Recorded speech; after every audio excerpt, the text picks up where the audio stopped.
Hello, beautiful people. Welcome to JAPADA, the show that champions the true believers of the Nigerian dream, heralds of the Nigerian spirit.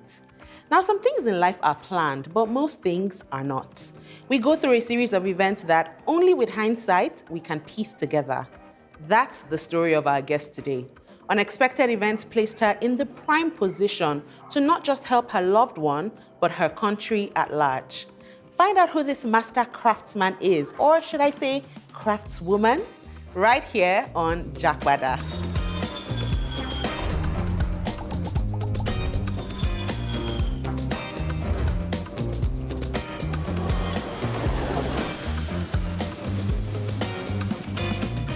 Welcome back. Now, our guest on JAPADA today is the CEO of the Grand Cobbler, touted for its world-class aftercare for leather goods and shoes.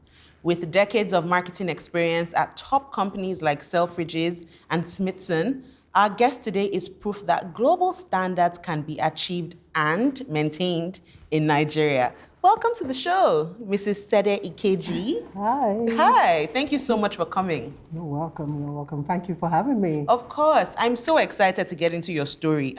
I mean, obviously because I know it's going to be a beautiful one, but also because I am in love with your business. Thank you. I do not know that there is a single pair of shoes that I own that have not stepped into Grand Cobbler. You save my feet. Thank you. Honestly. And I really can't wait to get into the person behind the brand. But before we get fully into the story behind the Grand Cobbler, let's start from the very beginning. So let's talk about a very young Sede growing up. Can you run us through that very quickly? Okay, young Sede growing up, I was born and bred in London, South London. My parents came to London in the 70s. And it was humble beginnings. I remember my mom working 2 jobs, my dad working. Just being brought up in London was completely different. Going to school, there was like, then going to school, you'll be like the only black child in school. There'll be maybe a Chinese, and it was like, when they ask you where you're from, you would whisper Africa, or you would lie or say you're from Jamaica. And it's like, yes, because it was like, Africa, you come from Africa. And it was interesting, but growing up, I just always knew I wanted more. I was in London. Growing up, I did my master's in London. I did my GCSEs. I've worked for a number of different brands, but in terms of studies, my first degree was in marketing and business IT. Okay. Then I got another, I studied in, I think Kingsway, this was years ago. So try to remember. It's a bit hazy. It's going back, going Kingsway, and that was consumer behavior. Okay. But all the time I was studying, I always worked in luxury. One of my big breaks, I've always worked in London. You work from an early age, you work from 16. My first job was actually McDonald's. Oh, of course it was.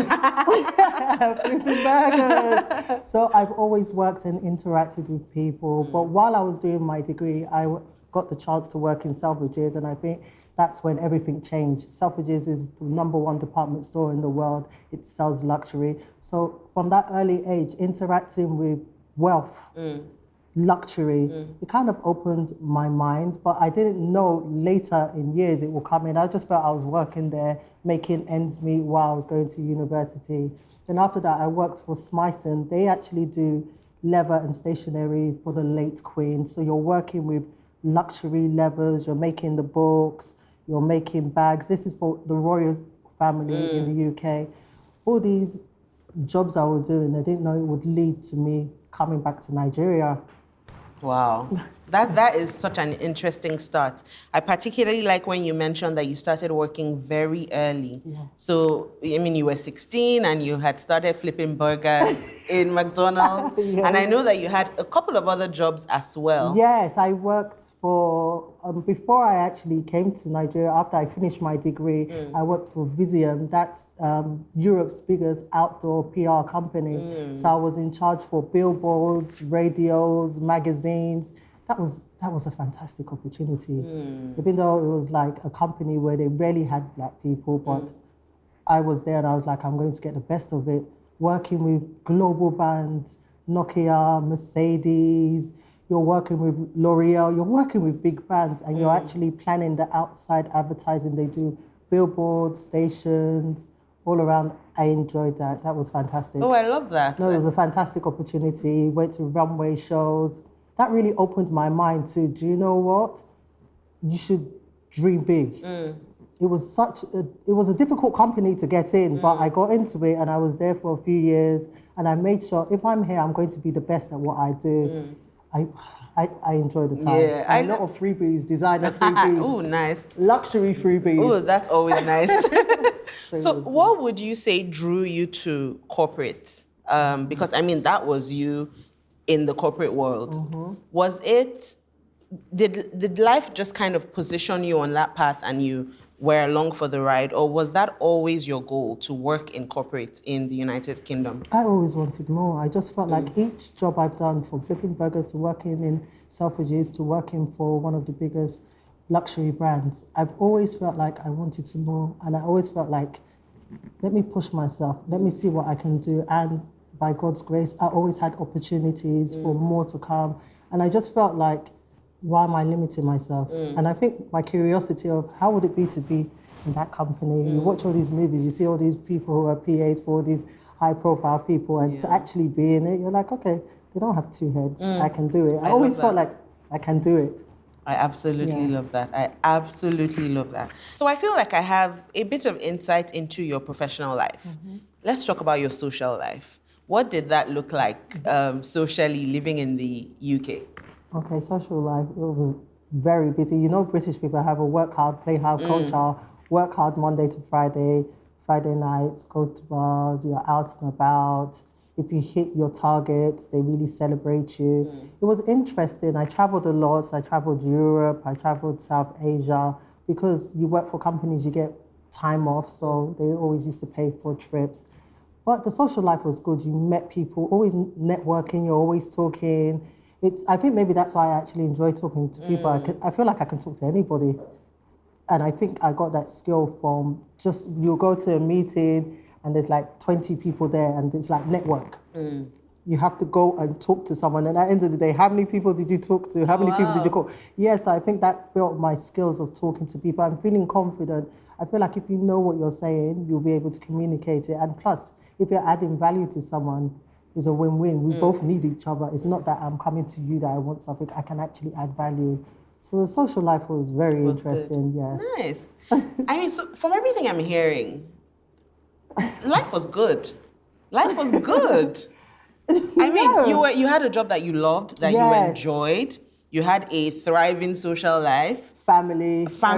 Yes. I mean, everything sounds cushy to me. It was good. So why did you leave? What made you leave the UK? I would say wanting more. Wanting more. I wanted to change of environment. I wanted to change an environment. And during that time, I kept on coming back for Christmas, Easter, very dangerous to come back. When you're here, you're going back, you're like, can I come back and live here? If I come back, so each time I came back, I was thinking, if I come back and live here, what would I do? Can I live here? This was like 15 years ago, not now, 15 years ago. So I was always like, let me see if I come back. And an opportunity came, I come back, and marriage brought me back as well. I met a young man. You can always count on love. Yes. So love as well, but I just felt like this is Africa. For me, I would say each time I came to Africa, Nigeria, I felt like there was a vibe. There was something here. Yeah. Compared to where London is, I felt like there's something here. There's something in the air. Don't know. I just felt like this is a place. And I'm very spiritual. I felt like God said, go to Nigeria. If you go to Nigeria, I'll make you great. And I honestly think that's what happened, because I came here and when you were reading my intro, I was like, wow. Right? Wow. I love that. And I wanted to take a risk as well. I was young. This is what I tell young people, take a risk while you're young. Because I felt like, I always had at the back of my mind, if this doesn't work, I can go back. You can go back. I had that for a few years. Then after getting married, the marriage life got to me, having kids, I realized, okay, I'm here. But I always had that thing, if it doesn't work, I'm young, I can still go back. I love that. So there was always that fallback plan. Yes, I had that fallback plan. So do you think let's scenario, if you were the age that you are now, still living in the UK, and you had the urge to move back, do you think it's a decision that you would make now at this age? To be honest, I feel like I should be honest. I feel like it's better to make the decision when you're slightly younger. Because I feel like, okay, if you come here for 3 years, you're not happy, you can go back. But I feel like when you're older, you've got kids, you're married, you've got responsibilities, it's quite difficult. You can come back. But if you haven't put foundations in Nigeria over the years, what are you coming back to? Like my parents, they've been in London for 40 years. Thank God I've been here. Now they're planning of coming back. They're confident to come back because they know they've got me here, they've got family here, they've got their grandkids. So it's easier for them to come back. They come back, it will be even good for me. Yeah. So they know that. But to just say to come back now, if you haven't put key things in places over the years, it will be quite difficult to come back. But I don't think you should not rule it out. I feel it's better to retire in Nigeria. Right. You want to retire in an old house? Right. Put you in a retirement home in UK. When you can retire here around your family. I honestly think older people live longer when they come to Africa. I think it's the sun, it's the food, it's the families, the community around them that makes them live longer. So well said. I'm so excited to get even further into your journey, particularly with growing your business. But before we do that, so I want us to play a quick game. Yeah? Do you like games? Yes. Yes. Good answer. So this one is really easy. It's a little bit of trivia. So I have a few questions. Some of them have options and some of them are true or false. Okay. I love that. So first question. Okay. Nigerian leather is used by luxury brands around the world. That's definitely true. We have fantastic leather, more durable, the colors are more beautiful. So that's definitely true. Yes, Nigerian leather. That is correct. The Yoruba word for slippers is A, bata, B, taka, C, shokoto. It's A, bata. Yes. Sounds a bit like Benin as well, bata. Bata, yes. Right? Are you from Benin? Yes. Oh, interesting. Igbo. Oh. Yes, I'm Nigerian. Oh, so what is the Benin word for shoe? Hey, a bata. I think it's along those lines. That's why when you said it, I knew it could definitely be A. Oh, interesting. I knew it wasn't shokoto. It's very interesting how our languages can sound a bit similar sometimes, different right? ways of pronouncing it. True or false? Nigeria exports more leather than it consumes. True. True. Oh, that one I know. That one I know. Well, why do you think that is? Because our quality of leather is so much better. It's so much better, different colors. And I think it's how it's even processed. They prefer it. And I feel Nigerian leather, it ages better. It doesn't get mold. It doesn't peel. I think leather from overseas, it tends to get moldy. I think our environment as well makes it more durable. So if you're buying a bag, you want it more durable. If you're using it on shoes, you prefer the leather to be more durable. So that's why that's definitely true. That's fantastic. That is actually fantastic. But do you think we could ever get to a point where our manufacturing grows so much that we find ourselves using more of our leather and turning them into finished goods that can then be exported? Do you see us getting there? I feel like that's a growing market. There's a number of people that use our leathers for bags and shoes. I'm not going to give anyone any names, but they do very good. They make bags, they make slippers.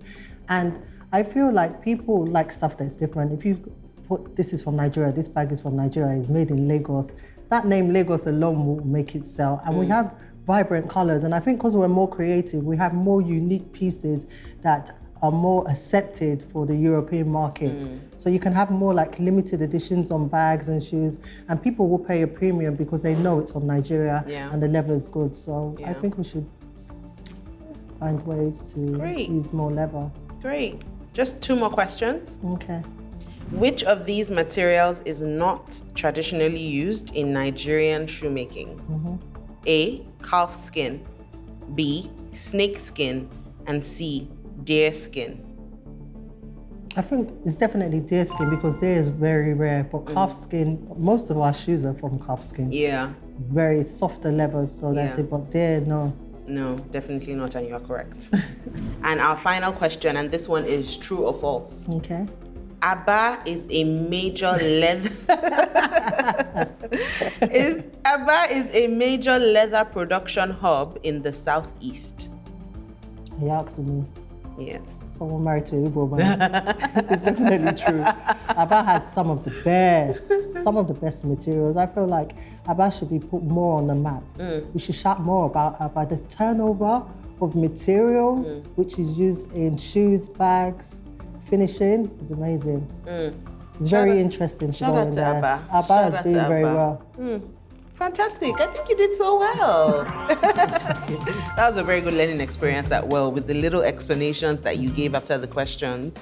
It's very interesting to see everything that the Nigerian leather goods market is. It's doing very well. It's doing very, very well. I think it's a market that we need to focus more on because we're not focusing, but the Western world are focusing on. Food for thought.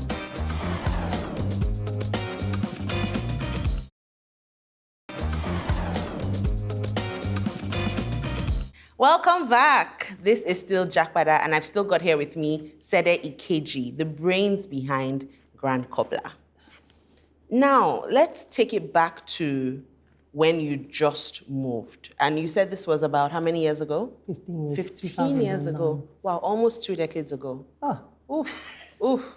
I mean, that's a long time ago, but if you can try to remember, what was your first month like when you moved back to Lagos? What would you say was the biggest culture shock that you experienced?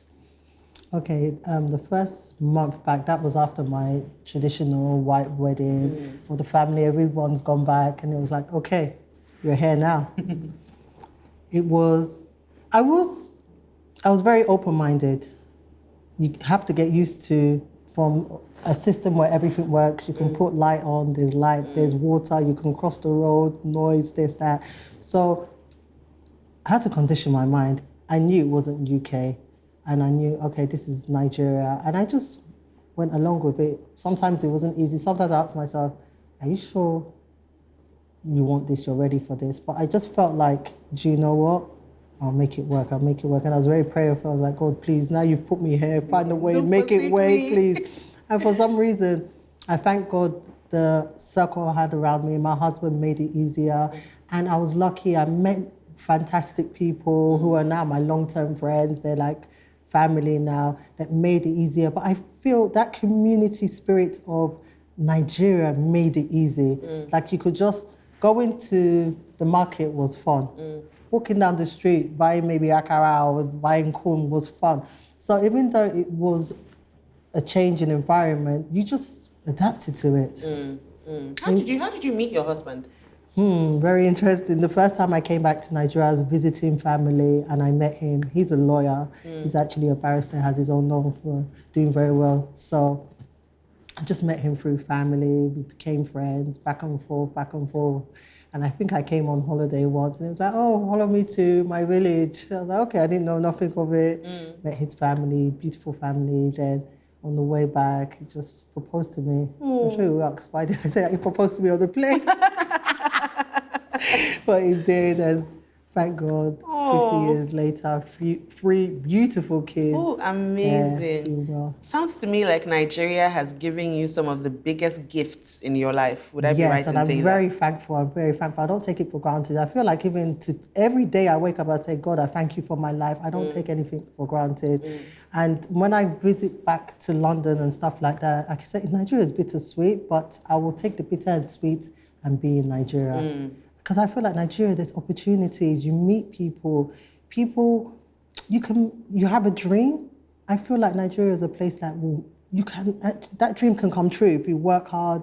And I feel like Nigeria is a place people like to help and connect each other, especially if you're adding value and they can see you're passionate about it. I always say, try to look into your environment, resolve a problem. Resolve a problem. There's problems all around. It's not just, okay, I want to go here, go.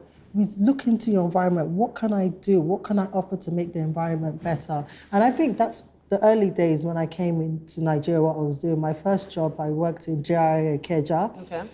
I worked for a PR company. Then 2 years later, I launched Metro Taxi. That was the first meter taxi in Nigeria.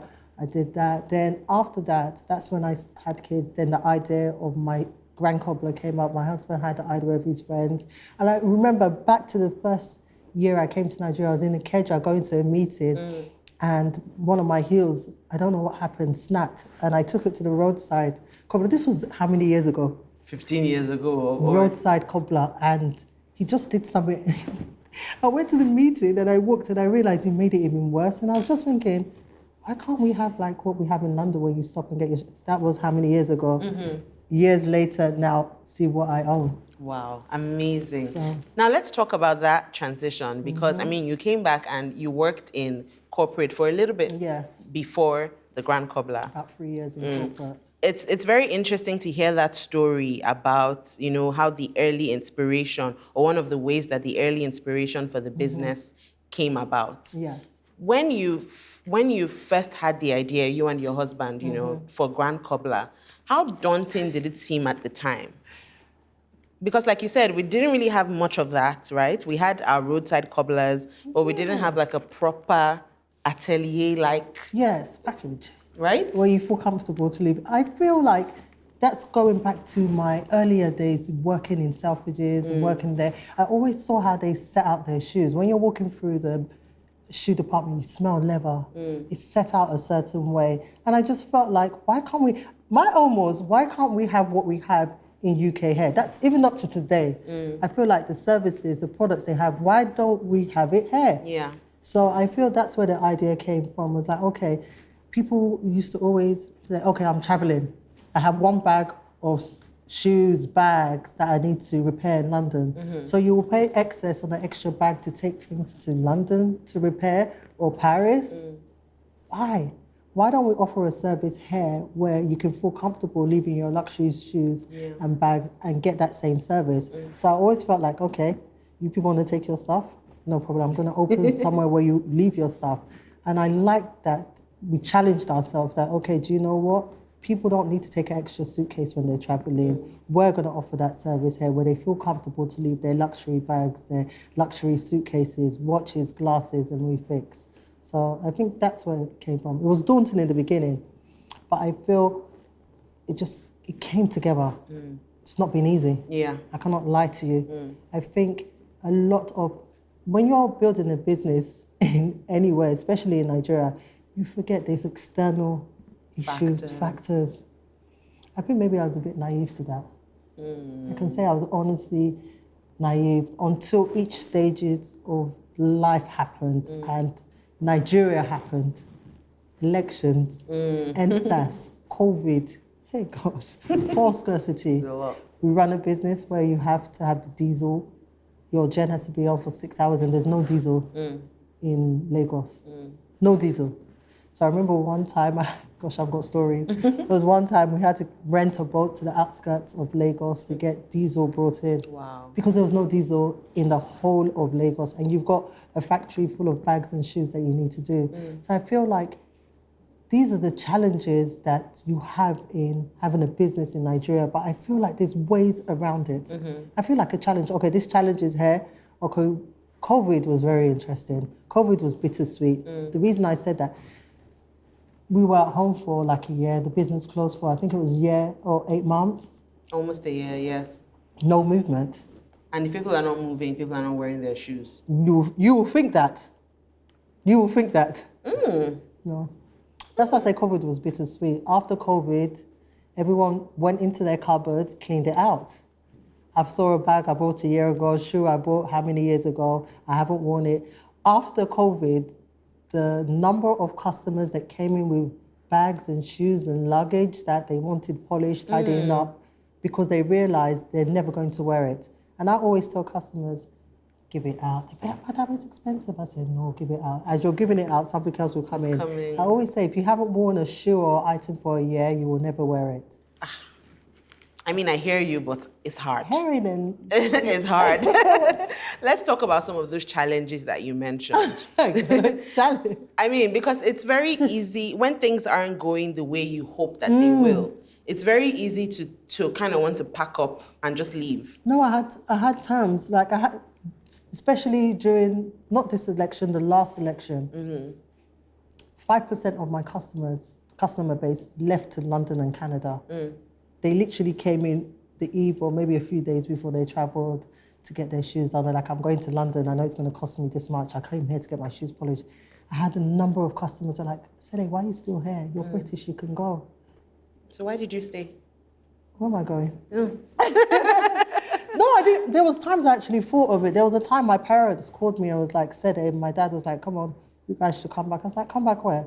I have a business, I have a life, I'm married, I have everything, I have friends there. And it's funny, I could pick up and go, but I was thinking about people around me, which is crazy. I was thinking about people around me, them not having me or not having what we have, because it's not just the business we have like a community. People come to my shop, talk about schools, talk about their kids, talk about what they're doing on the weekends.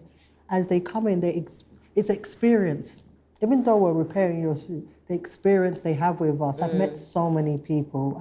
I don't use names, Nollywood, celebrities, MDs, drivers, house helps, CEOs, directors, governments. I met so many people from the nature of my business.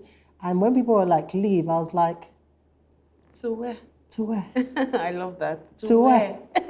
I could go. There was times I felt like, do you know what, pack up and go. Nobody will say you were bad because the demand of people japa-ing was so, everyone was japa-ing. That's when this word whole japa became very popular. They're leaving. I was like, so leave all of this, go to London and start again. Okay, I'll go to London. I will have a good life, but I'm starting again. The kids, everybody, we are starting again. We can go back anytime. We're British citizens, but we choose to stay here. Why? Because Nigeria is a place you can have an idea and it can grow. You have a vision, it can grow. There's opportunity. You can meet somebody, something can happen, and your life could be changed forever. And I think that's the thrill that still keeps me here to today. Oh, I love that I love that you described it as a thrill. No, it's a thrill. I love it. You can meet someone and just have a business idea, and the next minute, your life has changed. What are the chances of that in happening? UK? Very thrilling. Where nobody indeed. wants to talk to you on the train. Very thrilling. Now, on that thrilling note, there's something we like to do here called the JAPADA checklist, and it's probably my favorite. I love every part of this show. Okay, so it's a list of advice or considerations that you would give to someone that is thinking of moving back. So it's, I mean, what would you like for them to know? What would you like for them to bring back? What would you like for them to leave behind? If you were to write your own checklist, what would it include? Okay, somebody who's deciding to leave the UK to come to Nigeria, first of all. Okay, the first thing I would tell the person is they should have a plan. They shouldn't just say, I'm coming. Maybe they should say, okay, in the next year, I'll come to Nigeria for 3 months, go back, come back for another 3 months. And each time they come, they should actually act like they live here. Forget the parties, the dirty December. I think December is not even a good time to come back to say you want to be here, because the amount of fun and activities going on in December, you will think like that's what happens every day. December is a season, but I think you should come maybe for 3 months. Have a plan. Okay, are you going to live with someone? Are you going to rent a house? If you're going to rent a house, how much is it going to be? Have external money. Because anything can happen. You might say, okay, I'm going to have 5 million for a house. Then you realize something happens, you need another 2 million. And I think the most important thing you've got to do is remember, be spiritually ready. I think you should pray about it. Ask God, should I leave London and come to Nigeria? I think you should pray about it. God should talk to you. But I think as well, you should open your mind. You are coming to Nigeria. Nigeria is not London. When you hear people say, oh, in London, we don't do that in London. You're not in London, you're in Nigeria. Do you understand? And I think you need to open your mind and realize this is Nigeria. If you feel like there's a problem, why can't you make that problem a business? resolve a problem around you, I think you have to condition your mind. And I think you need to have a good set of friends around you or family. Family can help you when you're here, but you've got to remember, this is a decision you're making on your own. They will say, okay, come, we will help you. Everyone still has their own life. Are you ready for the transition? And I feel like as a young person, it's the best time to come. And another thing, whatever you're going to do, be the best at it. Start small with your own money and be the best at what you do. It's not going to be easy. People will be like, oh, she's British, she can say that. No, I know where I started from. To start where we did and where I am today, everything is seasons in people's lives, seasons in life. I feel like if you've got a vision and it's truly from God, it will happen. Oof, that is such a loaded checklist. That was so good. So good. Oh my goodness. Oof. I hope you're watching and I hope you're listening and I hope you're taking notes. That was such a loaded checklist, and when we return, Sede will still be here dropping even more gems on JAPADA, so don't go anywhere. No matter where life takes you, home is never far when you bank with Polaris.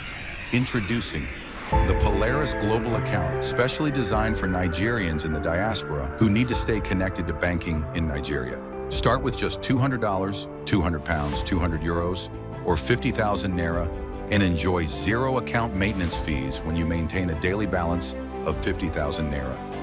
Should your balance fall below that threshold, a minimal charge applies. Enjoy multi-currency banking, dollar, pound, or euro, along with international transfers, debit cards, third-party withdrawals, and a seamless digital experience on Vault. And with the new non-resident bank verification number solution, Nigerians abroad can now enroll and obtain their BVN remotely. No travel required. Call 23401-453-6279 or send a mail to global@polarisbankng.com to get started today. T's and C's applies.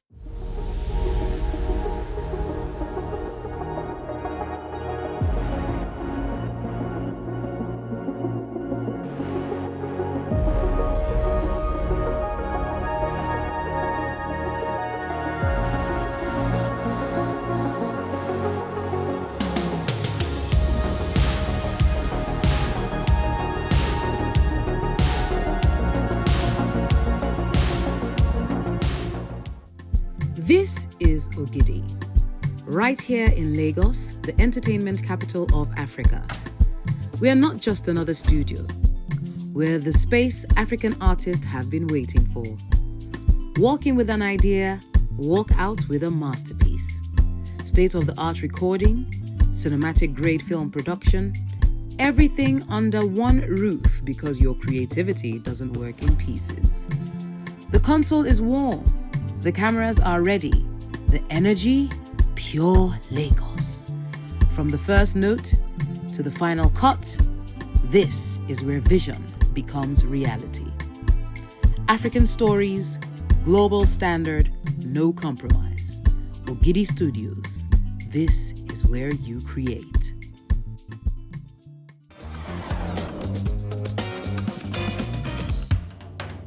Welcome to the Grand Cobbler, Lagos' finest shoe repair company.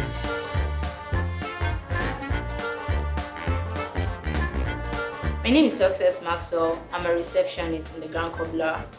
Working here with my colleague has been an amazing experience, and I've got to meet different people with different characters. My name is Moshood Omalaja. I work in the Grand Cobbler. We work on sandal, female shoe, slippers, palm, school shoe, sandal, all that stuff. My boss is a nice person, although she can be strict at times, but she's nice, and I enjoy working with her. I mean, I've been here at least, let me just say, almost 10 years now. She has been there, to be honest. So she always do her impact, and she's a very nice person to us. We are using quality standard material so that it will come better as it is before. Most female shoes, like for example, this is topping. Some they will wear it, then it will block. After the blocking, there is no way for us to fix back another one. So we can change the heel, then find the exact leather or fabric to rewrap the heel, then couple it back. We strive for excellence in all that we do. We are a Nigerian company with international standards. Hi, welcome to the factory. This is where the magic happens. This is where the guys get your items, repair. So we do stitching, gumming, glasses, watches. But they're very good at what they do. So when you see the front, you see all the packaging and everything, these are the guys. Their hard work is what helps achieve this. So we fix the items, get them ready, put them on the wall. When customers come, we take it to the front, package it, and give it back to customers.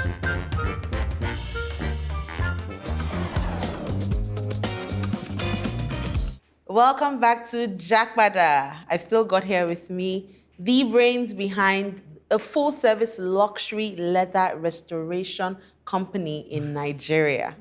I have to ask, why shoes? And I mean, not just shoes, but specifically aftercare. Why not? Why not? First of all, you spend so much money on shoes, and we tend to buy a lot of luxury shoes when we travel. So it's always good to have the service here. You don't have to wait till you travel again to replace your shoes, to clean it. And there's a demand here. We Nigerians like luxury. We like luxury, We like right? luxury. How would you say Nigerians, in the very beginning, how would you say they received your business idea in the very beginning? Oh, that's a good question.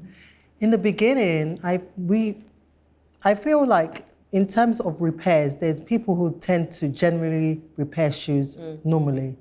But it was to convince luxury customers. If you spend like 2,000, 5,000 on a pair of shoes, then you want to get it cleaned in Nigeria, we're like, no, who can do that? I don't trust them. I'll wait till I travel, this, that. So we had to convince all the customers that have expensive shoes that, okay, bring it in, let us do one. If you're happy, we continue.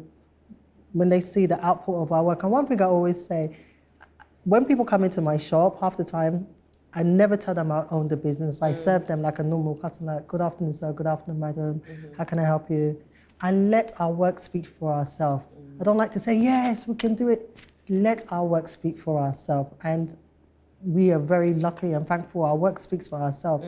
You bring an item in, when you give it back to you, you see there's a difference. And you see, okay, these people are actually adding value. My shoe looks better. My designer glasses looks better. We're resolving people's problems. So instead of you throwing away one of your favorite shoes because you went out, somebody poured champagne or you've got a scratch on your shoe, bring it to us and we can resolve it. But we had to convince customers, but now we don't need to. You don't need to anymore. We don't need to. And we've invested in that. What we do, our products, our finishing is brought in. We have customers that bring in stuff from Ghana, Abuja, Port Harcourt. We have all around people bringing stuff. And they're like, I heard you guys are the ones to do that. And I love when I hear that feedback that I heard you are the guys that can only do that. And I'm like, oh, thank you. But they trust our work. And I always tell, even up to my cobblers, the artisans at the back, each shoe you do it well. You never know who's going to wear it. Not that I'm at church, somebody says, oh, I came in, you spoilt my shoes, or I'm at the supermarket, you spoilt my shoes. I don't want that. I don't. So let's do it. Yes. So let's do it well. Let the work speak for us. And I feel like whatever you do, if you do it well, it will speak for itself. Like now I don't need to, sometimes I get customers coming and I'm like, how did you find out about us? Do you know we do this?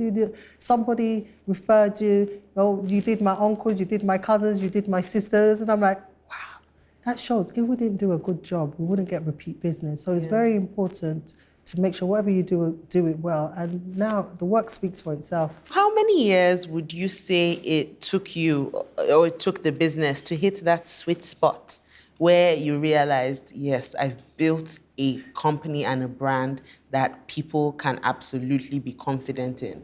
I love the way you said sweet spot because it wasn't sweet in the beginning. I can say the first 3 years was quite difficult. That was getting customers in and people to really believe in our vision because some people are used to repairing shoes and some people have this attitude, oh, if it's old, I'll throw it away. So we had to convince people to use our business. But I think after people used our business once or twice, they believed in our service. And it's very important that each person that comes in is happy with what they get. So we try to focus on always making sure we go the extra mile to make sure the customer is happy. It wasn't easy. I think it was quite difficult to get customers with luxury items to believe in our service because they feel like they spend so much on their shoes that they can't get. How can I get my shoes fixed in Nigeria? Can they really fix it? I prefer when I go on holiday or I get somebody coming from London to fix it. So they had to really trust us. So I think maybe after once or twice using our service, they could see, okay, these guys can do this. I don't need to travel overseas and get my shoes repaired. They offer the same service here. And we had to really invest in the type of materials we use, the finishing, the polishing, the aftercare. Most of it is imported in. So for the first 3 years, it was difficult. But I think in year 6, we started getting customers that believed us, repeat business. Year 6? Yeah. Wow. I always tell people the first few years, don't look at profit in the business. That's where a lot of people go wrong. They feel like, and that's where a lot of people yes, give up. they eat into the profit in the first few years. We didn't see profit until maybe about year 5, year 6. Oh, wow. Then year 8, we knew we were established. Hey. We had the footfall of customers, people trust us, and we could see, okay, we were building a brand, like this is serious. People have items to repair. So it took time, it wasn't easy, but we got people to buy into our idea. Customer service is very key. Like I always tell my staff, be pleasant. Good afternoon, sir. Good afternoon, madam. How can I help you? Be pleasant. Let people enjoy the experience of coming to get their shoes repaired. And when they go back, they'll be like, wow, I got my shoes repaired here, and be happy. And I think that's what we get a lot of repeat business. Someone's like, oh, I got my shoes fixed there. They did a great job. I love when I'm at the office, someone will say, okay, my husband referred me here. My sister referred me here. And I'm like, thank you, Jesus. But it shows we are doing something. Oh, I can testify. I can absolutely testify. It's interesting that you talk about the first few years, particularly the first 3 years, not being profitable. But you kind of just, staying the course. What gave you the assurance that this can still be a viable business? This can be a profitable business, even when you were going through those initial years that were a bit rocky? I had a vision. I said, this has to work. This has to work. If I'm going to be in Nigeria, I would love to have my own business and do it well. And I feel we need this here. You have a lot of people when they travel, they take their shoes, their bags overseas. So you're resolving a problem there. So I feel like if you're resolving a problem and you're adding value, it's just a matter of time. It wasn't easy. A lot of external factors, especially the first few years, external factors going on in the country. Sometimes even to get stuff imported in, you'll have stuff in customs for 3 months. Customers are waiting on something. It's in customs, you can't get it out. No petrol, you can't get the materials. So, gosh, the first 3 years were difficult. But after a while, we always just found a way around it. So I think if you have a vision and you're focused on that vision, you will always find a way around it. And it's like, God helped as well. Shout out to God, always. Praying, always. God, please find a way. I always say I'm in a covenant with me and God in my business. It's not just by me, because sometimes it's actually overwhelming. You come into the shop and you see so many customers and you're like, this is not me. There's only so much advertising you can do, but you're like, this is not me. We don't have to advertise. Do you know what it is to say you don't have to advertise? Like no marketing budget. No. That's a flex. That's a big But flex. It came with time and a lot of... So I'm very thankful. I don't take it for granted. Every day I go into my business, I say, Lord, I thank you, because sometimes I will see somebody will come into my office. Do you know who that was in your shop? I'll be like, who? That's that person and that person. These are people that on a normal day you will never get to meet them. Because I repair shoes, or they just want to come and scope where they're coming to bring their maybe Louis Vuitton luggage for repair, or their very expensive shoes. They will come first, make sure the business is legit. I like when that happens. They will come first, make sure the business is legit, and they will never come again. They will send their PA or their driver. It's only when I see their name, I'll be like, this person came in. So I think it's word of mouth, and they trust us. They don't have to promote us. A lot of celebrities use us. They don't have to promote us, but I know they use us. Or somebody will say, oh, this person told me to come here, this person to come here. I don't mention names, captains, MDs. They know themselves. Hey. I don't mention names, but well, thank you. Thank you so much. Fantastic. Thank you for using our business. I appreciate it. Now, after so many years of running a successful business, what would you say has been the most surprising thing about this entire journey? Nigerians, we have money. And Nigerians will pay money if you're adding value or it's making their life easier. They will pay. They will pay. Nigerians will pay. So when just people provide say there's no value. money, You always laugh. no, like, offer a service, resolve a problem for somebody that doesn't have time, then you will see they have money. It's very important. Love that. Do you think if you open the Grand Cobbler in England? Do you know how many times I've been asked that question? Really? Even when I go to London, I go past so-called the same level luxury repair shops, and the type of people that even work there, they don't look like me. They don't look like me. They're not even a woman. They don't look like me. They're not black. They're not young. There's gentlemen there. It's so funny because we have a lot of support from suppliers in London, Europe. These are top names. These are top brands that sometimes send me an email or send me samples and say, I see what you're doing in Nigeria, fantastic. One of our suppliers in Barcelona, where we get our top heels for women, he's always sending me a message that, you do this in Nigeria and you're a woman. I say yes, because they know the level of attention to detail. I'm passionate. You've got to be passionate to do what I do. You clean shoes. Sometimes people will be like, oh, it's a messy job, but don't worry, I'll wash my hands. I can go and get my nails fixed, it's okay. But if you're passionate about what you do, people around you will see it and buy into the idea as well. Beautiful. So it's nice as well. Oof. Now let's talk about the Nigerian leather industry as a whole. From the very informed position that you're standing, what would you say is the future of the Nigerian leather industry, especially internationally? I think the leather industry in Nigeria is doing well. You know we have a leather fair every year. Oh, yes. Even though you haven't invited me leather fair, but it's okay. The industry is growing. When I travel to Europe, I go to London, and I say, oh, I'm from Nigeria. The first thing they say, because I go to specialized like leather shops and stuff like that, I just like the smell. They will say, do you know you have the best leather in Nigeria? When you go to LV overseas, then go to a warehouse in the north. Smell it, it's the same. When you buy a brand new car, that leather smell. Go to the north, when you open the warehouse, it smells like that. We have premium leather here, but I think we need to push it more. People who know about it. People in Europe who know about it will come, they get samples, they use it for their fashion shows, they make accessories, but we here, we should know we have the best leather. And in terms of durability and wear and tear, our leather's better because of the environments that it's breeded in. And the production of making the whole process is actually better here. The outcome is better, the quality is better. So I feel it's something we need to really create more awareness of and let people know there's a market. There's a market in it. Instead of always getting all stuff from China, there's a market here in Nigeria. And I think it's very important to mention ABBA. ABBA is doing an amazing job.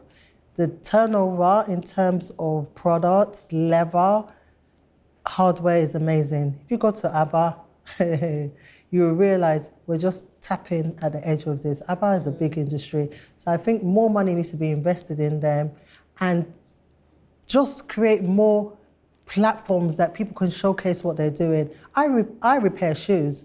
There's a number of people that make shoes, make bags. Why do you need to go and buy a designer bag overseas? And we have fantastic leather here. Nigerian designers are doing well. There's some bag brands in Nigeria. There was once a customer came to get a shoe repaired. I love their bag. I said, I love your bag, it's fantastic. She said it's Nigerian. I Googled it. It was actually in Nigeria. This looks like something you'll see in Europe, even though I ordered it. And I was like, do you know what, this is fantastic. This bag, same level, quality is even better.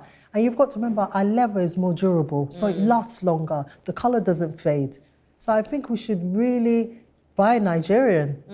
I think it made in Nigeria is very important that we should push out. We have fantastic leather. We have better colors. The finishing is better. Why not help within? Even to today, I see Nigeria as a place opportunity. I see green. I think it's how you choose to see a place. I see opportunities everywhere. And I just always felt like, why doesn't Nigeria have this? Why doesn't Nigeria have that? Even up to my kids now, when we travel, they say the same thing, that Nigeria is a fantastic place. Why don't we have this? Why don't we have this? We have insecurities and stuff like that. We have issues in this country, but why can't Nigeria be overseas? Why can't? Why can't it? We have the money. So why can't it be? So I just felt like, there's opportunities. And I just felt like I had that urge that whatever I want in life, I can achieve it here. I just had that feeling. I love that. And I love how you described it. When you think of Nigeria, you see green. No, even to today, I see green. Don't get me wrong, there's hunger, Of course. there's insecurities, but amongst all of that, if you look closely, look in your environment, there's something you can do that can make you money. But you have to condition your mind to it. Beautiful. If you were to describe your perfect Nigeria, so the Nigeria of your dreams, what does that look like? What would you say is your Nigerian dream? My Nigerian dream would be a place where we are all safe. People can dream and let their dreams come true. It doesn't matter your background, where you're from, who your family is, what you have or what you don't have, that your vision, you can make it possible. That's my Nigerian dream. Nigeria, I believe. Oh, nice and sweet. I absolutely love that. And I cannot wait to see us start to live that Nigerian dream. Yeah, well, it definitely happens. Absolutely. It has to happen. Absolutely. We are here. We're here, right? We're not going anywhere. We're not going anywhere. Thank you so much, Sede. Thank you so much for your time. Illuminating speaking with you, honestly. Thank you so much. Your passion is very contagious, I have to say. And I'm very excited to see you continue to grow and thrive in your business. Thank you so much. All the best. Thank you for your time. Thank you for coming. Thank you. An inspirational story about solving real problems and setting global standards. Sometimes the things that give us fulfillment find us. We don't find them. So, even if you can't walk in her shoes, I hope her story inspires you to remember that challenges from the right perspective are opportunities to serve and succeed. I'm Mimi Onolaja, and as always, this has been JAPADA. We'll see you next time. Thank you so much for watching this episode of JAPADA. We really hope you're enjoying it. Now, don't forget to like this video, share it with everyone you know, and subscribe to our channel.